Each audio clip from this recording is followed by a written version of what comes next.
So when I look at my data, I see that my lowest value is 6 1/4, and my highest value 8 1/2. So all of my values fall between the number 6 and the number 9. Those make good endpoints. So I'm going to use I'm going to use 6 as my lowest point. Let me double check that I don't have anything lower than 6. Yeah, okay. I'm going to use 6 as my lowest point. I'm going to use 9 as my highest point. 6, 7, 8. So I'm going to place my whole numbers, 7, 8, 9. Now, I'm going to place my half points halfway between 6 and 7. Will be 6 1/2. Halfway between 7 and 8 will be 7 1/2. Halfway between 8 and 9 will be 8 1/2.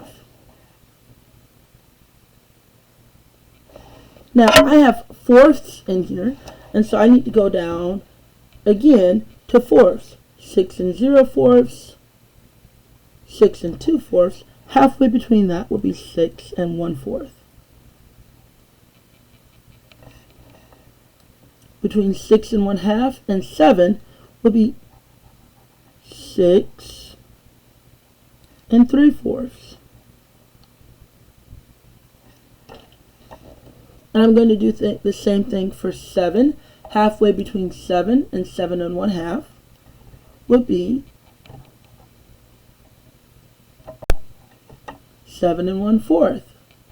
And now halfway between 7 1/2 and 8, this is 2/4. And so this is going to be 7 3/4. I'm almost done. Between 8 and 8 1/2, well, that would be 8 1/4. And then halfway between 8 1/2 and 9, well, that's going to be 8 3/4. So, that took a little bit of work. Let's see, so I have my numbers based on my data. Each of these represents inches. And so on the side of my data, I'm just going to go ahead and write in inches. IN for inches.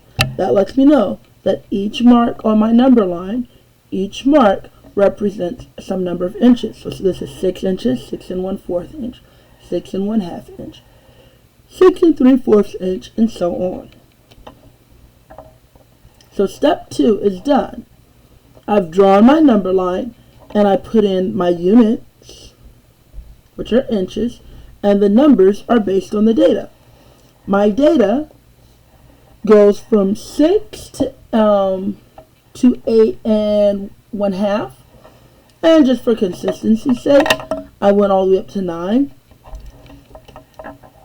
And now step 3 says to plot data. So again, there's 1, 2, 3, 4, 5, 6, 7, 8, 9, 10, 11, 12 values, which means that when I plot my data, I have to make sure that I plot all 12 of those values. That's how I will quality check my work. I'm going to start 7 1/2 because that's the first data in my set. 7 1/2 would go here. So I'm going to put a point there. 7 1/2. Next, I have 6 3/4. I find that, and I place a dot there. 6 3/4.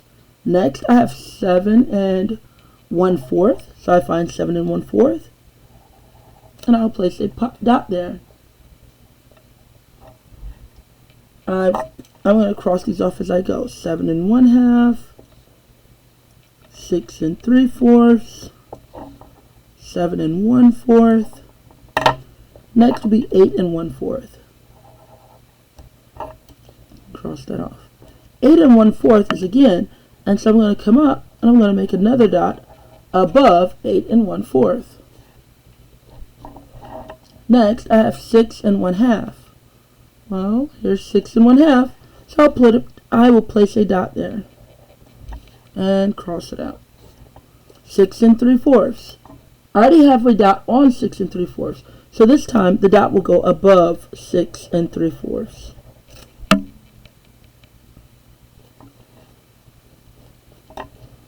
Eight 1/2. That's here. I'll put a dot at that point and cross it out. Then I have 7 whole inches. I'll place a dot there and cross it out. 6 1/4. I'll place a dot there and cross it out. 8 1/4. I already have a dot there and a dot above that, and so I'll place another dot above. And then I have 7 1/4. There's a dot there. I'll place another one above it. And I'll cross that out. Now I will quality check my work. There are 12 values here, and so I should be able to count 12 orange dots. 1, 2, 3, 4, 5, 6, 7, 8, 9, 10, 11, 12. Yay! I did not leave off a point.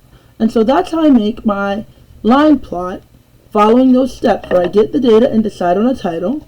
I draw my number line and my units, the inches of my number line, as well as the numbers that I used are based on the data. My data had a lot of half numbers and fourths numbers between 6 and 9, and so those are the numbers that I plotted. And then step 3, I just had to plot the data. I just had to go and put a dot on each portion of the number line to represent that we had a value there. And I'm done.